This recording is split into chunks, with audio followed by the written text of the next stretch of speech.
I'm Tommy Tran. You're streaming CBS Sports HQ. It is final in New Orleans. The Miami Dolphins win 20-3 after starting the season 1-7. The Dolphins have reeled off 7 straight and continue their playoff push.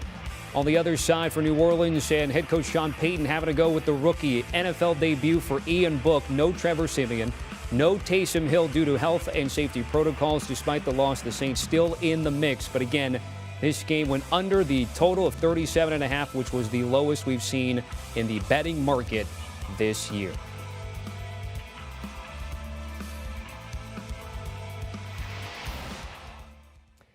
Time now to bring in senior NFL reporter Jonathan Jones. And Jonathan, where do you want to go here with this game? I think a lot of people will start with Ian Book, but what's the story tonight for you?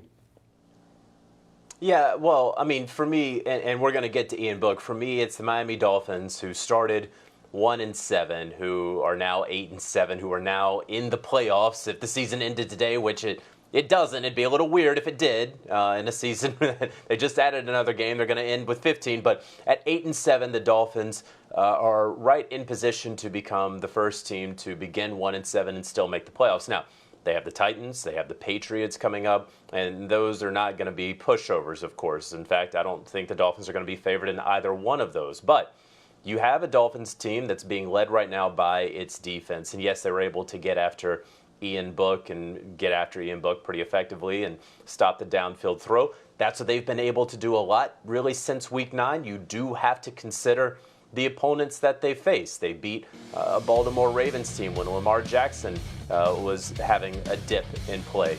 They've beaten the Jets a couple times, the Panthers, the Giants, the Texans to start that winning streak, and the Saints as well, of course. And so, you didn't have some wow game from Tua Tagovailoa. Really, his entire game came off of just finding Jaylen Waddle open, and Jaylen Waddle got open in a number of creative ways tonight. But when I look at this Dolphins team, I don't think that they can really win a playoff game.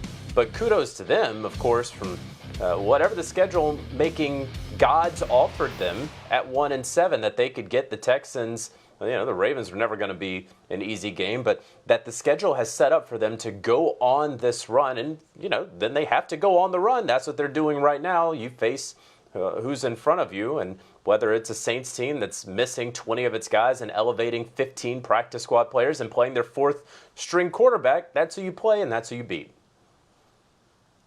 You referenced that Ravens game. You were down here in South Florida for that, and offensively they're doing just enough and led by the defense, as you mentioned, JJ. Jaylen Waddle breaking team records on the precipice of a league record for a rookie. How important has he been when he's been in the lineup producing for this Miami team?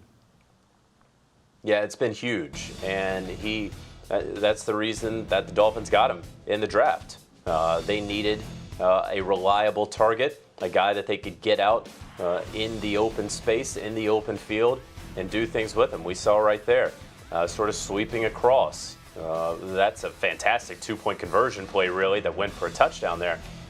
This is why you draft him, and he can cover up a number of deficiencies that your quarterback may have.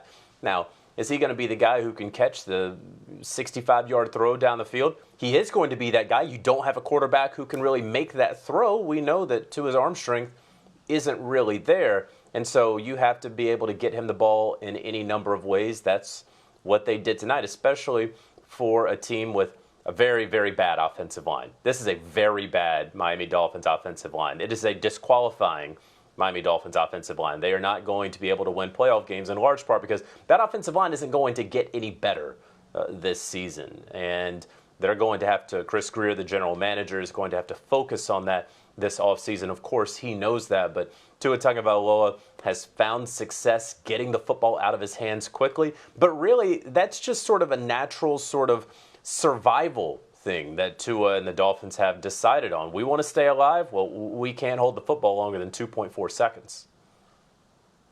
All right, they've got that game at Tennessee next before New England to end the regular season. And again, on the flip side for the New Orleans Saints, where they were favored by 3 or 3.5 last week, and then all their quarterbacks went out. Other health and safety protocols issues with their players as well, having to start a rookie here so late in the season, JJ.